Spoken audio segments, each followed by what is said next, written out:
عموماً زندگی میں انسان کو 3 حالتوں سے گزرنا پڑتا ہے: بچپن، جوانی اور بڑھاپا۔ بچپن میں انسانی طبیعت کھیل کود کی جانب مائل ہوتی ہے۔ بڑھاپے میں اعضاء کمزور پڑ جاتے ہیں، بیماریاں گھیر لیتی ہیں، گناہ کی طرف رجحان کم ہو جاتا ہے اور عبادت کی طرف رغبت پیدا ہو جاتی ہے۔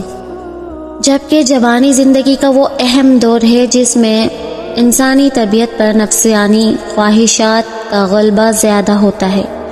چونکہ زندگی کے اس حصے میں اعضاء کے جسم سلامت و تندرست ہوتے ہیں تو نوجوان اپنے مقصد حیات کو بھول جاتے ہیں اور زندگی کے ان قیمتی لمحات کو رضا الہی والے کاموں میں گزارنے کے بجائے بے حیائی کے کاموں میں برباد کر دیتے ہیں۔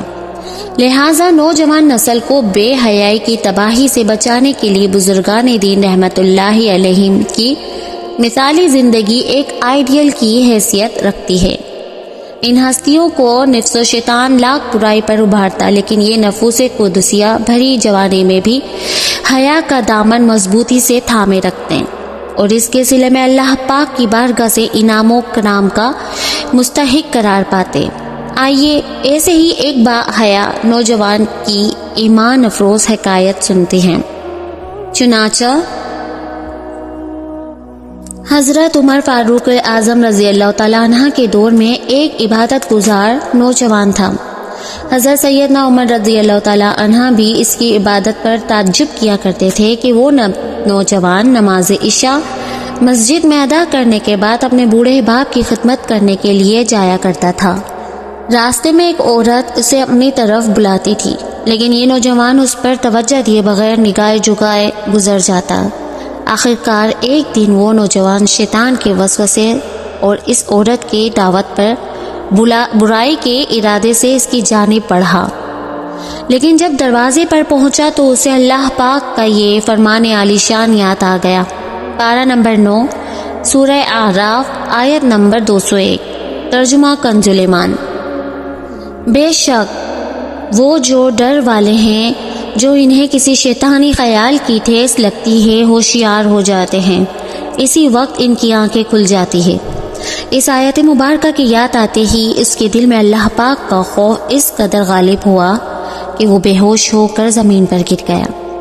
جب یہ بہت دیر تک گھر نہ پہنچا تو اس کا بوڑھا باپ اسے تلاش کرتا ہوا وہاں پہنچا اور لوگوں کی مدد سے اسے اٹھوا کر گھر لے آیا۔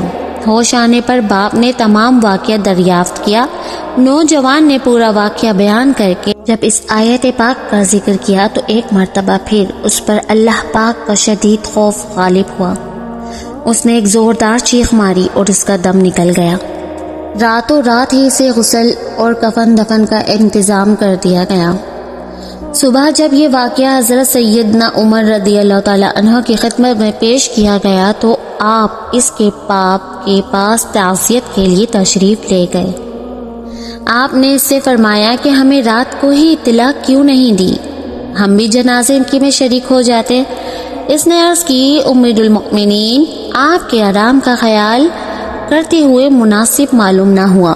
آپ رضی اللہ تعالیٰ عنہ نے فرمایا مجھے اس کی قبر پر لے چلو۔ وہاں پہنچ کر آپ رضی اللہ تعالیٰ عنہ نے یہ آیت مبارکہ پڑھی۔ ترجمہ کنز ایمان۔ اور جو اپنے رب کے حضور کھڑے ہونے سے ڈرے اس کے لیے 2 جنتیں ہیں۔ پارہ نمبر 27 سورہ الرحمن آیت نمبر 46۔ تو قبر سے اس نوجوان نے آواز بلند کی اور آواز بلندی کے ساتھ پکار کر کہا یا امیر المؤمنین بے شک میرے رب کریم نے مجھے 2 جنتیں عطا فرمائی۔ اللہ اکبر۔ فرما کے شفاعت میری شافعِ محشر، فرما کے شفاعت میری شافعِ محشر، دوزخ سے بچا کر مجھے جنت میں بسانا۔ سنا آپ نے کہ اللہ والوں کا عالم جوانی میں بھی عبادت بجا لانے اور بے حیائی سے بچنے کا کس قدر پختہ ذہن بنا ہوا تھا کہ جوانی میں بھی اکثر اوقات عبادت الہی میں اور والدین کی خدمت میں بسر ہوتے ہیں۔ یہ حضرات شیطانی چالوں سے ہر دم ہوشیار رہتے ہیں، اسی وجہ سے گناہ پر قدرت کے باوجود بھی اپنی نگاہوں کی حفاظت کرتے ہیں اور اپنے پاک دامن بے حیائی والوں کاموں سے داغدار ہونے سے بچایا کرتے ہیں۔ یاد رکھیے، شیطان مسلمان کا ازلی دشمن ہے۔ اس کی پوری کوشش ہوتی ہے کہ کسی طرح مسلمانوں کو نیک لوگوں کے راستے سے ہٹا کر برائیوں کی راہ پر لگا دے، تاکہ معاشرے سے حیا کا وجود مٹ جائے اور بے شرمی و بے حیائی زیادہ سے زیادہ عام ہوتی چلی جائے۔ لہٰذا عقل مند کو چاہیے کہ وہ بے حیا بے شرم کے ان علمداروں یعنی اسلاف کرام رحمت اللہ علیہم کے دامن کو مضبوطی سے تھامے رکھے اور شیطان لعین کے خلاف جنگ جاری رکھے اور ہرگز شیطان کے بہکاوے میں نہ آئے۔ انشاءاللہ